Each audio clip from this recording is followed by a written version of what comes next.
Hello, everyone. Looking forward to seeing you all again next week. I just wanted to check in ahead of part two for the From Survive to Thrive Wellbeing series that you're coming to. It's been a little while since we last caught up. So I just thought might be a nice reminder for me to send this video through as a way just to check in, pause, reflect on how things have been since last time we caught up. How are the things going that we focused on in the last session? So we talked a lot about the stress temperature check-in. So are we in sort of, green mindful zone, yellow zone, which is that sort of, a bit of adrenaline, bit of energy, but we're doing okay, that busy but well zone? Are we moving into the orange or red zone, that problematic stress, anxiety, burnout risk zone? Again, normal to go up and down the scale, but how have you been? What has your stress temperature range been? How is the team you're working in going, the organization, clients, colleagues, etc.? Sometimes it's nice just to use these moments just to pause, because if we want to focus on well-being, it's a practice like any other.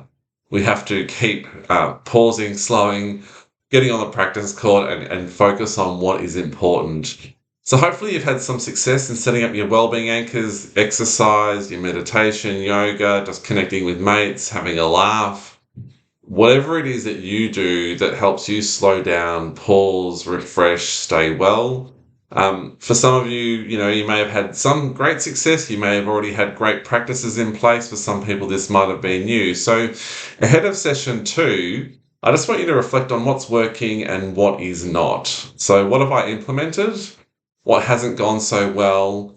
And what is the reason behind it? Again, we're not trying to do this without allocating blame to ourselves or anyone else. We're just trying to trace back and diagnose, well, what's worked? What am I getting benefit from individually, maybe from a team perspective as well, so you can then adjust accordingly. So part two is all about the nitty-gritty. So we're going to talk about, again, what's working well for you, what's not working so well, but we're going to talk about why change is hard.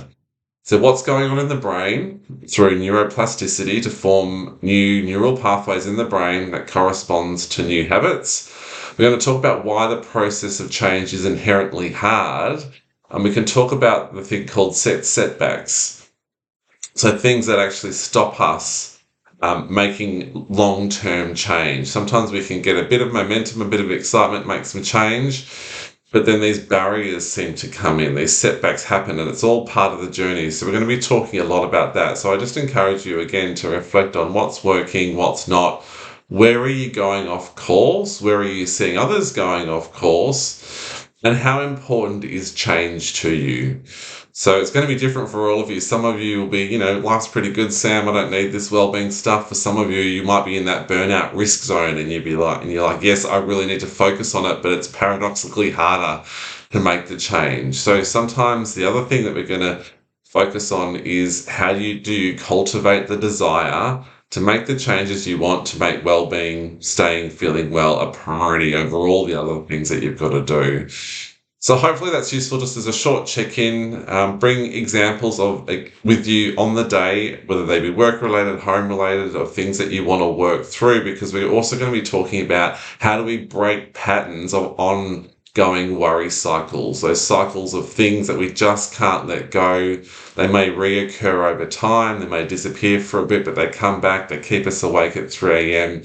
Those problematic stressors or challenges that we have in personal or professional life that we can't seem to shift. We're going to do a lot of the nitty-gritty stuff in part two. So very much look forward to seeing you there. If you have any questions, please let me know, or let me know through your manager. But otherwise, I look forward to seeing you very soon. Take care.